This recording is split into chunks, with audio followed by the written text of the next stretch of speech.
Welcome to my YouTube channel HR educational hub. মৰমৰ ছাত্ৰ ছাত্ৰীসকল, আজি আমি আলোচনা কৰিম অসম জাতীয় বিদ্যালয়ৰ ক্লাছ 7ৰ ছায়েন্সৰ চেপ্টাৰ যিটো 7 আছে সেইটো তাপ আৰু উষ্ণতা।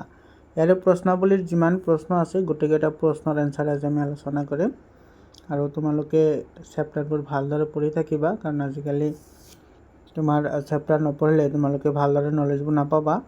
তো ইয়াতে চোৱা, 1 নম্বৰ যিটো প্ৰশ্ন আছে সেইটো হৈছে শুদ্ধ উত্তৰটো বাছি লোৱা। ইয়াৰে ধাতুৰ মাজেৰে তাপৰ স্থানান্তৰণ ঘটে, এই স্থানান্তৰণ প্ৰক্ৰিয়াটো হ'ল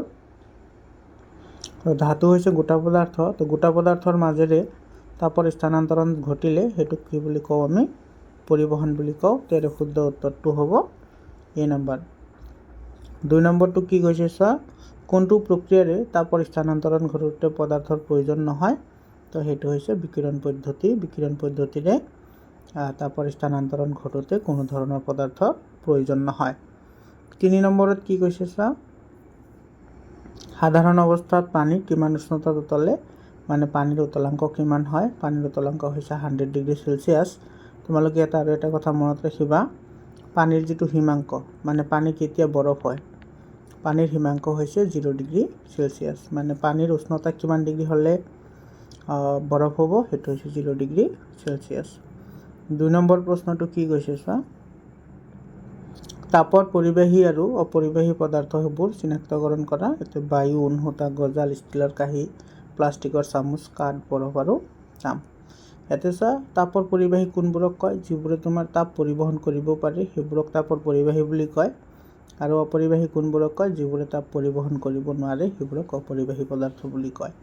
ইয়াতে যিকেইটা আছে সেইকেইটাৰ ভিতৰত আমি বাছি উলিয়াব লাগে যে কোনবোৰে তাপ পৰিবহণ কৰিব পাৰে আৰু কোনবোৰে তাপ পৰিবহণ কৰিব নোৱাৰে। তো তাপৰ পৰিবাহী পদাৰ্থ কি কি হ'ব? গজাল, ষ্টীলৰ কাঁহী আৰু তাম, এইকেইটাই তাপ পৰিবহণ কৰিব পাৰে, অৰ্থাৎ তাপৰ পৰিবাহী পদাৰ্থ। তাৰপিছত লিখিবা তাপৰ অপৰিবাহী পদাৰ্থ, এইটো বায়ু, উষ্ণতা, প্লাষ্টিকৰ চামুচ, কাঠ আৰু বৰফ।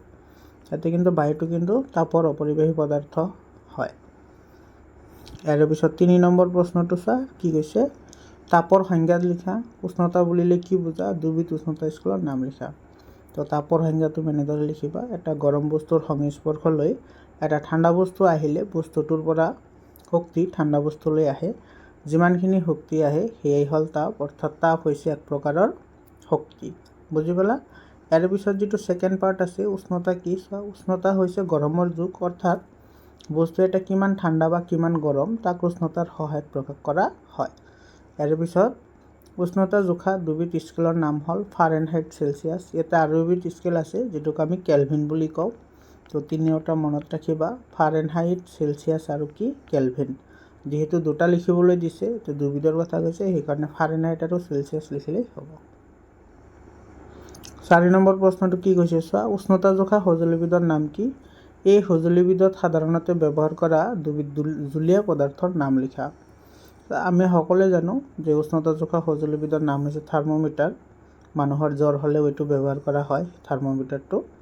আৰু থাৰ্মোমিটাৰৰ ভিতৰত এটা তোমাৰ জুলীয়া পদাৰ্থ থাকে যাৰ নাম হৈছে পাৰা বা মাৰ্কিউৰি। তো পাৰাৰ বাহিৰেও এলকহলো ব্যৱহাৰ কৰা হয়। তো ইয়াৰে উত্তৰটো এনেদৰে লিখিবা, উষ্ণতা জোখা সঁজুলিবিধৰ নাম হ'ল থাৰ্মোমিটাৰ। থাৰ্মোমিটাৰত ব্যৱহাৰ হোৱা দুবিধ জুলীয়া পদাৰ্থৰ নাম হ'ল পাৰা বা মাৰ্কিউৰি। ইংৰাজীত মাৰ্কিউৰি বুলি কয়, অসমীয়াত পাৰা বুলি কয়। আৰু এটা লিখিবা এলকহল। ইয়াৰ পিছত 5 নম্বৰ প্ৰশ্নটো চোৱা, কি কৈছে, তাপৰ স্থানান্তৰণৰ সৈতে জড়িত প্ৰক্ৰিয়াকেইটাৰ নাম লিখা। তো আমি সকলোৱে জানো তাপৰ স্থানান্তৰণত জড়িত প্ৰক্ৰিয়া হৈছে 3টা। এটা হৈছে পৰিবহণ, পৰিচলন আৰু বিকিৰণ। এই 3টা হৈছে তাপৰ স্থানান্তৰণ পদ্ধতি। পৰিবহণটো গোটা পদাৰ্থৰ ক্ষেত্ৰত ইউজ হয়, মানে কণিকাবোৰে এটা কণিকাৰ পৰা আন এটা কণিকালৈ তাপ স্থানান্তৰণ কৰে।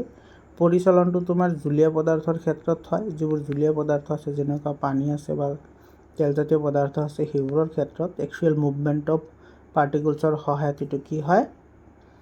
তাপ স্থানান্তৰণ হয়। আৰু যিটো বিকিৰণ পদ্ধতি আছে এইটোত কোনো ধৰণৰ পদাৰ্থৰ প্ৰয়োজন নহয়, এইটো অট'মেটিকেলি তাপটো বিস্তাৰিত হ'ব পাৰে। 6 নম্বৰ চোৱা, বতাহৰ সৃষ্টি কেনেদৰে হয় লিখা। তো ইয়াতে চোৱা, এইটোৰ এনচাৰ এনেকৈ লিখিবা, তাপৰ পৰিচালন প্ৰক্ৰিয়াৰ বাবে বতাহৰ সৃষ্টি হয়। সূৰ্যৰ পৰা অহা তাপ শক্তি কোনো অঞ্চলত পৰিলে সেই অঞ্চলৰ বায়ুৰ কণিকাবোৰ তাপত হৈ পাতল হয় আৰু ওপৰলৈ উৰি যায়। তাৰপিছত লিখিবা সেই ঠাই পোৰাবলৈ তাৰ ওচৰৰ গধুৰ বায়ু অৰ্থাৎ ঠাণ্ডা বায়ু সেই অঞ্চললৈ গতি কৰে, অৰ্থাৎ বায়ুৰ কণিকাৰ গতি আৰম্ভ হয়, যাক আমি বতাহ হিচাপে অনুভৱ কৰোঁ। 7 নম্বৰ প্ৰশ্নটো চোৱা কি কৈছে, সূৰ্যৰ পৰা আমি তাপ কেনেদৰে পাওঁ বৰ্ণনা কৰা।